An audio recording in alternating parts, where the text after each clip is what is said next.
Olá, Jasons reiniciados, olá, Jasons reiniciadas. Eu sou o Otávio Geist, aqui é o Super 8 e a gente já revisou tudo que diz respeito aos filmes de 1 a 10 nas 5 partes anteriores. Agora sim, hoje, pela minha promessa, a gente deveria revisitar o filme Freddy vs Jason, mas eu comecei a assistir e eu percebi que o filme tinha muita coisa de A Hora do Pesadelo, o que a gente não acompanhou ainda, então não seria justo com essa outra franquia abordar só pelo lado da Sexta-feira 13. Então o que sucede? Eu decidi pular esse filme e hoje a gente vai falar do remake de 2009 de Sexta-feira 13 e alguns conteúdos extras dessa franquia. E em seguida a gente começa a revisar a franquia A Hora do Pesadelo. Terminadas as duas, aí eu acho que fica mais justo a gente finalmente falar do encontrinho dos dois slashers. Combinado então? Eu espero que vocês curtam os novos planos, então agora sem mais delongas, vamos começar.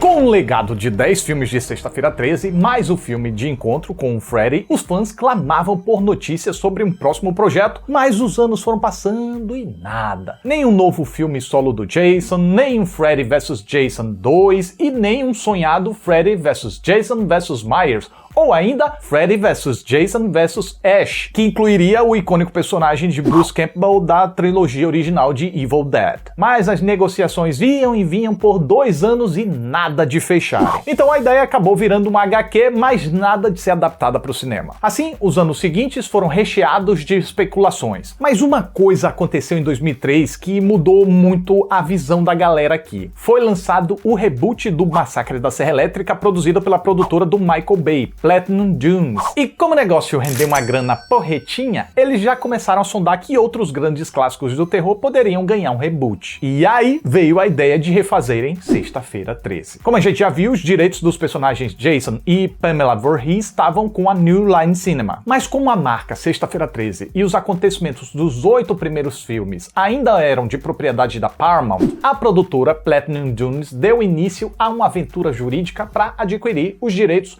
dos 2 estúdios, conseguindo assim uma coprodução inédita com a Paramount e a New Line Cinema. Mas, ainda que fosse um reboot, remake, reimaginação, nem eles sabiam como chamar, os fãs não queriam ver a Pamela Voorhees como assassina oficial do filme. A galera queria ver o Jason. Desta forma, a produção contou com a dupla de roteiristas de Freddy vs Jason, Damian Shannon e Mark Swift, para conceber uma nova visão de Sexta-feira 13, reunindo elementos dos 4 primeiros filmes originais. Já para ocupar o posto da direção, foi uma verdadeira dança das cadeiras, até que finalmente Marcus Nispel foi escolhido, justamente por ter dirigido o reboot de O Massacre da Serra Elétrica. Sinal verde então, vamos lá, vamos gravar, vamos produzir, vamos fazer o negócio com 17 milhões de dólares. Contando com um nome em alta naquela época para dar aquele empurrãozinho, o Jared Padalecki da série Sobrenatural. As filmagens aconteceram dessa vez em Austin, no Texas, até junho de 2008. E em pouco mais de 6 meses o filme já estava prontinho para ser lançado, e isso aconteceu nos Estados Unidos em 13 de fevereiro de 2009. E no Brasil, hein? 13 de fevereiro de 2009. Olha só, mesmo dia, quem diríamos, hein? Ah, existem 2 versões originais desse filme. A que foi para os cinemas, com 97 minutos, e a Killer Cut com 105 minutos, que prolonga algumas cenas e um tico mais de peladice e sanguinolências. Mas não muda muita coisa significante não. Beleza então, como a linha do tempo é completamente nova, esquece tudo que a gente já viu e tudo recomeça em 13 de junho de 1980. Onde? No acampamento Crystal Lake. Num flashback estilizado, uma monitora do acampamento tá fugindo de uma coroa descompensada que a gente já conhece por nome e sobrenome. Pamela Voorhees é a sujeita, que caça a moça mandando ver na expositividade sem vergonha pra resumir aquela história que a gente já conheceu no filme original. Que o bacurim dela, o Jason, morreu afogado porque os monitores estavam furunfunfando ou moscando, e agora meio que tá pedindo a essa moça aí pra ela deixar ser morta. Mas na hora do golpe final, quem acaba morrida por descabeçamento é a véia. A guria mete o pé e logo em seguida um pivete aparece, pega o colar da mãe e uma machete ao som da véia pedindo pra ele se vingar. Corta pra 2009 e adivinha quem aparece? O Jason! Não, gente, que é isso, deixa de calma. Agora é a vez de apresentar os jovens no cio da vez, que parecem estar à procura de uma certa plantação de ervinha do capeta. Aí acampam e se reúnem em volta da fogueira, onde um dos mancebos conta a lenda da mãe que matou os monitores do acampamento Crystal Lake pra se vingar da morte do filho Jason, blá blá blá, que o Jason voltou pra se vingar da morte da mãe e blé blé blé. Então eles se dão conta de que estão perto de um Crystal Lake, e aí o que é que eles fazem? Metem um pé e fim de filme. Now the world don't move to the beat of just Mas é claro que não. Eles concluem que deve ter um Crystal Lake em tudo que é lugar no Estados Unidos, o que, convenhamos, é verdade, e que o Crystal Lake da história não deve ser aquele. Já isso aí não tá tão certo assim. Mas, como eles estão dispostos a arriscar, um casal decide passear, o outro fica se atiçando com um mostramento de melões besuntados até se danar no chuplenga na chuplenga, enquanto o segura-vela boca seca vai liberar um mijão e faz isso justamente em cima da Maria Joana que ele tava procurando. Pra quem não pegou a metáfora, isso aí ficou meio estranho. Só que o rapazote não tem nem tempo de comemorar direito o achado, já que um maluco muito doido com um pedaço de pano na cabeça aparece de repente e parte pra cima dele e... Esse não conta mais história. Nisso, o casal fornicador tá lá solto no estilo canino, mas ao ouvir um barulho estranho, a mina reclama e o rapaz sai pra averiguar. Só pra encontrar o amigo todo desvivido, lascar a carreira, pisar numa armadilha e assistir de camarote e sua crush virar um guiosa no vapor da fogueira. Tá peste, que isso aí foi cruel. Nisso, o casal passeador encontra uma casa chechelenta, cheia de artigos chechelentos e saem fuçando em tudo até encontrar a cabeça da dona Voorhees. Tá vendo? Isso que dá, invadir domicílios e sair mexendo nas coisas dos outros. Sendo assim, o Jason chega pra ensinar uma lição, cravando o facão por debaixo do piso, fazendo o maluco brincar de pula pirata, mas como ele não pula, o Jason dá umas espetadinhas em sua carne e puxa ele pra baixo só pra mostrar um negocinho. Segredinho entre os dois, assim. E nisso a câmera tá como? A luz e crazy, pra cima, pra baixo, num tremelique da gota. Sem opção agora, a mulherzinha se dana a correr pela mata até que encontra a amiga cozida e o peguete dela preso na armadilha. Ela tenta ajudar, mas a armadilha é resistente e tá vindo por trás o maluco com a gota pra partir o cabeçote do presinho em dois e logo em seguida partir pra cima da mina pra dar uma machetada. Ué, já acabou?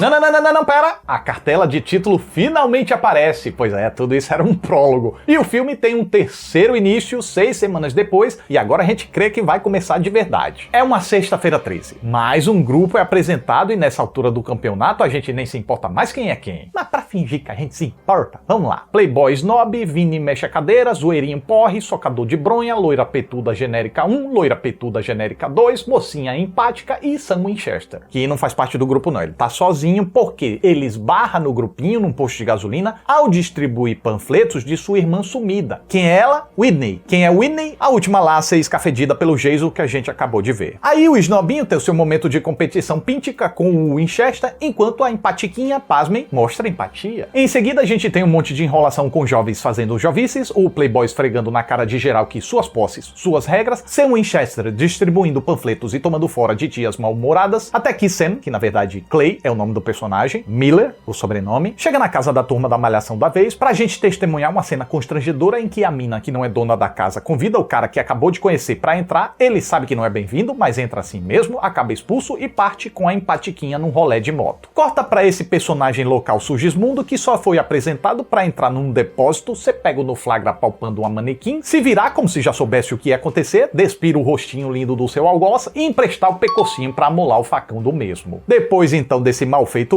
Jason encontra algo mais interessante para cobrir a sua fuça. Olha ela aí, a máscara de rock. Ah, agora sim tá bonito você, tá? Conquistar a menina toda no baile. Ou menino, você que sabe, Jason. E já que a gente entrou no desgrumelamento de gentes, vamos logo ao que interessa. Vini mexe a cadeira e a loura genérica 1 resolvem passear de lancha e brincar de esqui aquático naturista siliconado. Pra logo em seguida o Jason ser possuído pelo espírito do Legolas e de repente tacar uma flecha bem no meio do coco do Vini. Eita bexiga, o que lança a lancha pra cima da peituda que sobrevive ao atropelamento, mas só até chegar no pia e não conseguir engabelar o nosso campeão de esconde-esconde favorito. Tá aí, ó, coitado, acabou fazendo cosplay de pirulito.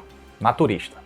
E siliconado. De volta à empática e ao Clay Winchester, eles encontram a cabana e saem entrando. Minha nossa, que povo enxerido, não é possível que isso seja comum nos Estados Unidos, gente. Vocês que moram na terra do tio Sam, tranquem suas portas. E não dá 2 tempos pra já aparecer o Jason trazendo corpos, então eles se escondem e quando o Jason entra, eles catam um cavaco dali tropeçando numa corrente que faz barulho lá dentro do covil do assassino. Eita, ele vai ouvir. A gente pensa, mas a gente se engana, porque quem ouve é a irmã do carinha, a Whitney, que ainda tá viva e virou prisioneira do Jason. Olha só, ele nunca fez isso, mas agora fez porque reiniciou tudo. Agora tudo pode ir novamente, ou nada pode ir novamente, ou as regras são diferentes. É isso que eu quero dizer. Como se essa franquia tivesse regra que mantivesse.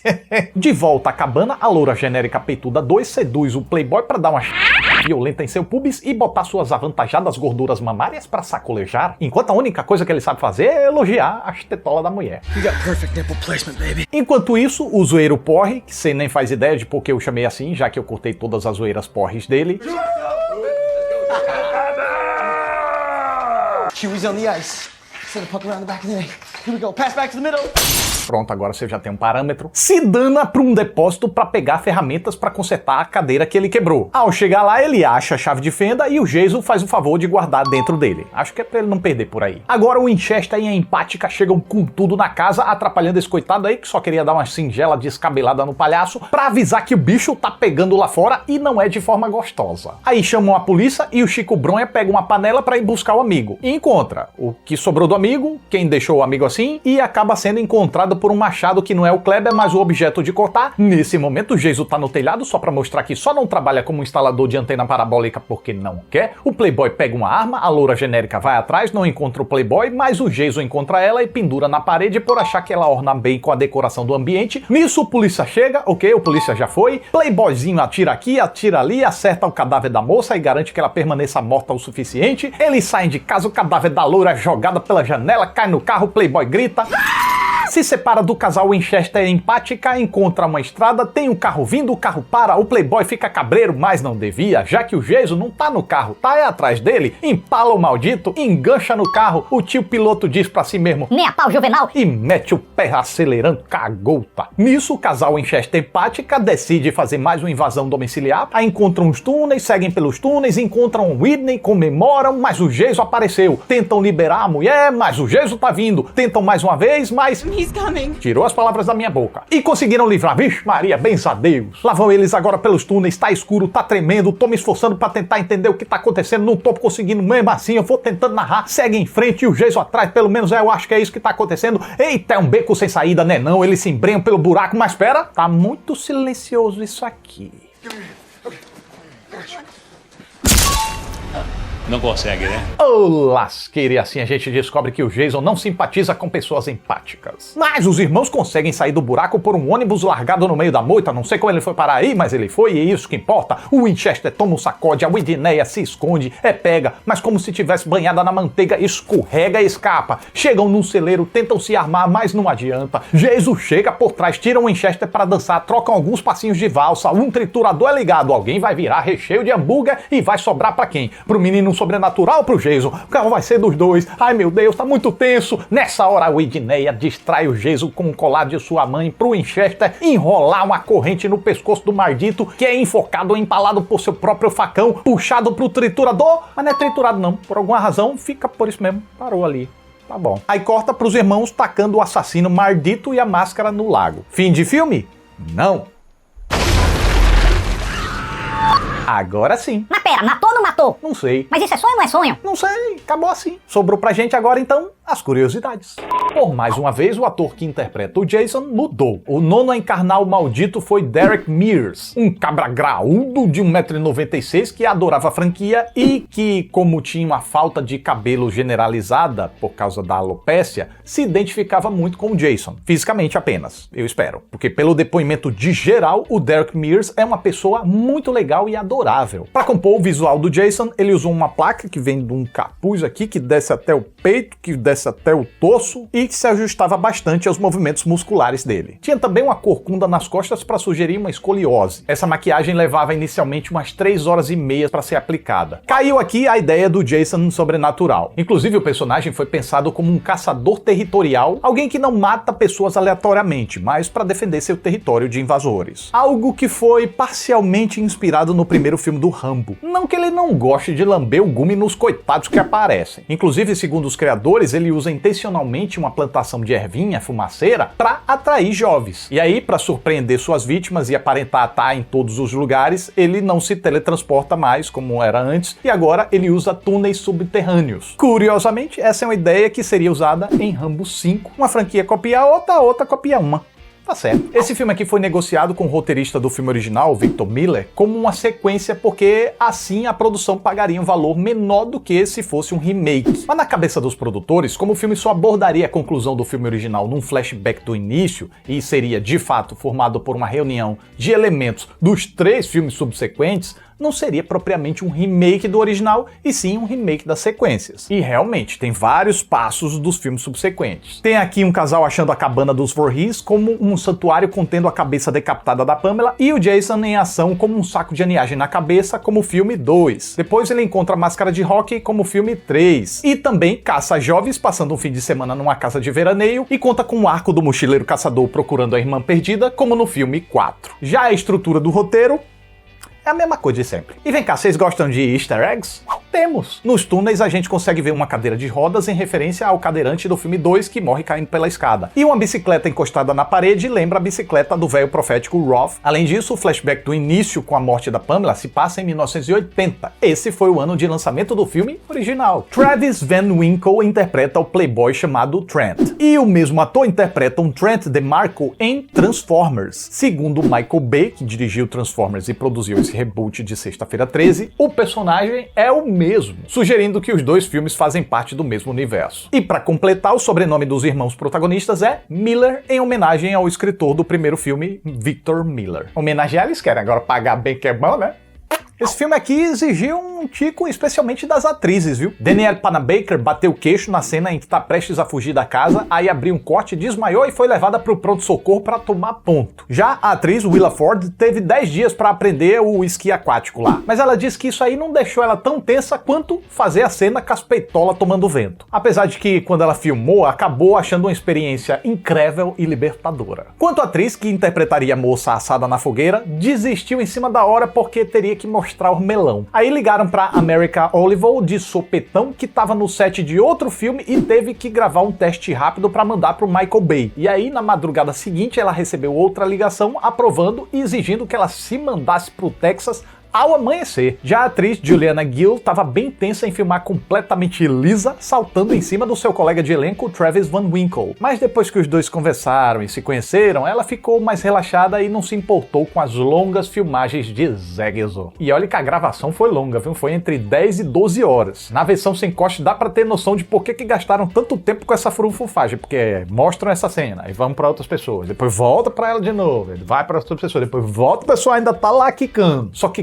claramente essa peladância ficou tão excessiva que passou do sexy e chegou no constrangedor. De um jeito que na sessão teste a galera reclamou e aí eles acabaram diminuindo na versão que foi aos cinemas. Esse aqui é o primeiro filme de Sexta-feira 13 a se beneficiar de efeitos digitais para compor armas. Mesmo assim, o diretor Marcus Nispel fez questão de priorizar os efeitos práticos sempre que podia, até para respeitar a essência da franquia. O CGI, no caso, então, foi usado para cenas com objetos sendo arremessados, como a flechada no carinha da lancha, ou a machadada que o outro tomou à distância. E um outro uso de CGI marcante aconteceu quando o Playboy é empalado na caminhonete. Apesar de que a machete enfiada nele ali foi aquele classicão efeito prático com uma espécie de armadura bem engenhosa por dentro da roupa dele. Um outro uso de efeito físico aconteceu no carinha que toma uma machetada na cara. Na hora do golpe é um boneco, depois do golpe é um facão cortado pela metade. E aí a cara dele deformada, com o olho caindo assim, a cara caindo, foi CGI para dar a impressão de que o Jason cortou alguns nervos. Já na lancha atropelando a loira genérica 1, foi usado uma imagem da atriz separada da lancha e depois as duas sobrepostas digitalmente. E a contagem final de corpos de Sexta-feira 13, o remake, é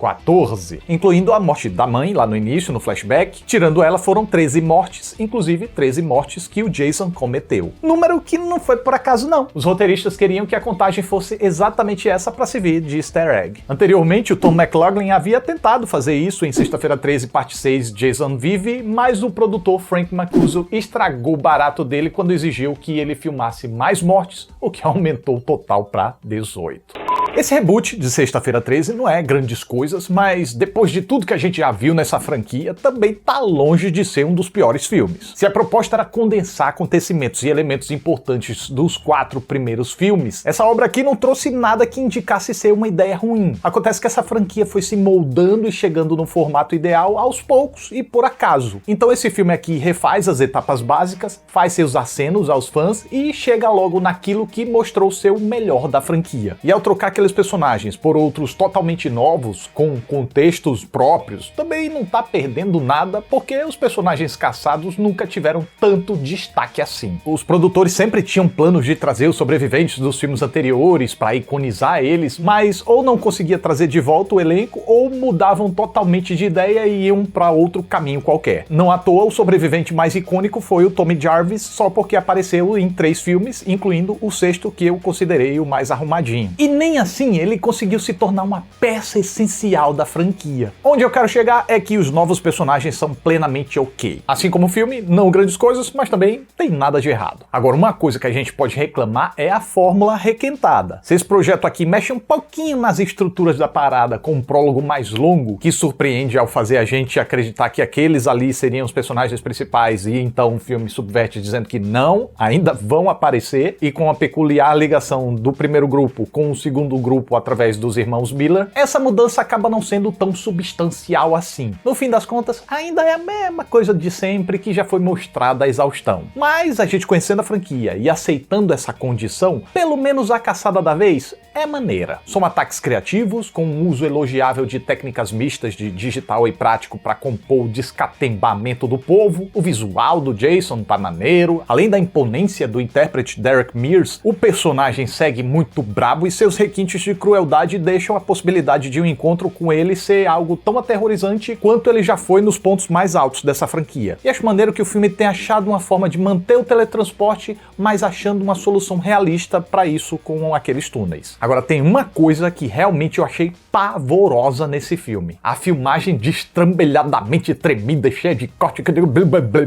Era uma certa mania da época, cujo maior expoente foi justamente o Michael Bay, então é natural que o diretor Marcus Nispel tenha se inspirado nele, até tentado fazer bonito com o chefe. Mas eu mesmo detesto essa técnica desgramenta da boba. Tá, mas em como empreendimento esse negócio deu bom? Olha, não bateu o resultado de Freddy vs Jason, que foi repetaculilson, mas ainda assim, para um filme solo do Jason, o frescor de novidade realmente deu certo e rendeu uma bilheteria mundial de 92,6 milhões de dólares. É disparado o melhor resultado da franquia solo. Inclusive, teve a melhor primeira semana de um filme de terror da história até então, e o resultado da bilheteria total teria sido ainda melhor se a impressão da maior parte do público e da crítica não tivesse sido tão negativa na época, o que fez o filme amargar uma queda de mais de 80% na segunda semana. Ainda assim, o resultado foi muito animador, o que faria com que qualquer produtor quisesse dar continuidade o quanto antes. Uma continuação produzida pela própria Platinum Dunes foi anunciada, mas algo desandou internamente. O que avançou mesmo, sabe o que foi? O lançamento de um jogo de videogame multiplataforma. A franquia já tinha andado no segmento de games com um jogo de computador de 1986 e um jogo do Nintendinho de 1989. Em ambos a gente jogava com um monitor do acampamento Crystal Lake e precisava sair coletando itens de sobrevivência para salvar as crianças de perigos da floresta e, sobretudo, do Jason. Ainda tiveram alguns jogos de enigmas para celular também, mas o jogo mais expressivo da franquia foi Friday the 13th, The Game, lançado em 26 de maio de 2017 para PC, Xbox One e PlayStation 4. A trama é...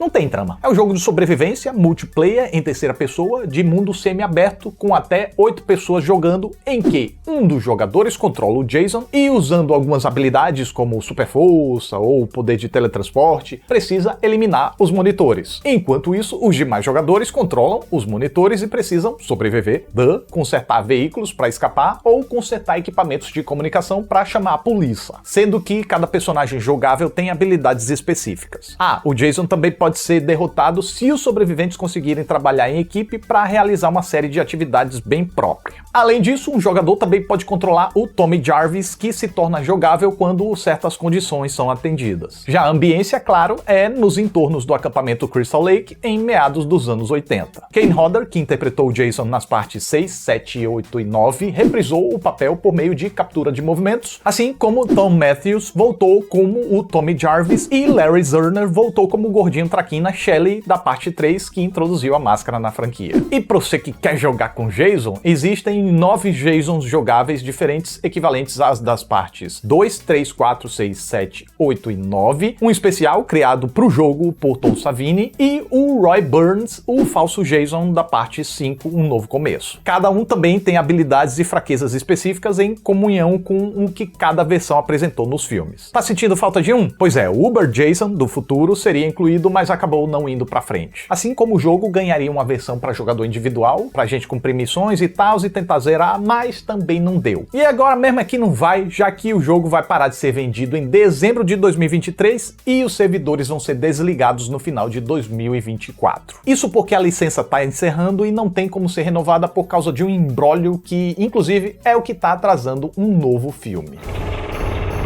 Justamente na hora da 13ª parte, o negócio resolveu não andar. Mas tem uma razão muito clara para a franquia ter entrado no maior jejum desde que foi iniciada. Disputas judiciais entre os dois principais nomes criativos do filme original, o produtor e diretor Sean S. Cunningham e o roteirista Victor Miller. Acontece que tem uma lei no Estados Unidos que prevê que, após 35 anos, os direitos autorais voltem para os seus criadores originais. Então, em 2015, Miller solicitou seus direitos, mas recebeu um neca de pitibiribas de Cunningham que não estava disposto a dividir ideias criativas e lucros com ele e dizia que Miller não tinha passado de um roteirista de aluguel. Aí não restou outra alternativa para Miller a não ser entrar na justiça. Imbróglio que se manteve até 2018, quando saiu o resultado e foi favorável ao Miller. Cunningham recorreu, mas a decisão foi mantida em 2022. Então, pelo que eu entendi, as propriedades intelectuais ficaram divididas assim. Miller tem os direitos dentro do território estadunidense sobre o roteiro do filme original e os personagens criados nele. Enquanto a marca Sexta-feira 13, as sequências, a forma do Jason adulto e a máscara ficaram com o Cunningham. Então, por causa dessa divisão, agora cada um pretende dar um destino diferente para a franquia. Enquanto o Cunningham está inclinado a rebootar os filmes mais uma vez, precisando da autorização do Miller para usar o nome Jason Voorhees, Miller parece decidido a lançar uma série de origem chamada Crystal Lake, que provavelmente deve narrar a morte do Jason, a Pamela iniciando sua vingança e depois o Jason voltando na sua juventude, antes de usar a máscara. Mas a grande dificuldade dele é convencer algum estúdio a distribuir só domesticamente onde ele tem os direitos. Pro exterior, ele não tem. E caso ele pretenda isso, vai ter que pedir permissão ao Cunningham. Ou seja, esses dois putos precisam conversar e se acertarem. Apesar de que, segundo notícias recentes, parece que se acertaram, viu? No ano passado, Cunningham postou em sua biografia numa rede social que é o diretor e produtor de Sexta-feira 13, filme que gerou 12 capítulos e com mais um agendado pro ano que vem. Será que agora vai? Aí só esperando pra saber. Mas enquanto não sai, rolaram aí alguns filmes não oficiais feitos por fãs que eu acho que talvez mereçam atenção, hein? Eu vou assistir pra conferir se vale a pena entrar aqui no nosso Revisando a Franquia. Então fiquem de olho aí pra ver se surge uma parte 7. Se não surgir, a gente entra de vez pra revisar A Hora do Pesadelo. Beleza então? A gente se vê nos próximos dias. Não vou mais prometer quando vai sair. Vai sair. Só esperar porque esses vídeos dão um trabalhinho. Valeu, até mais, tchau!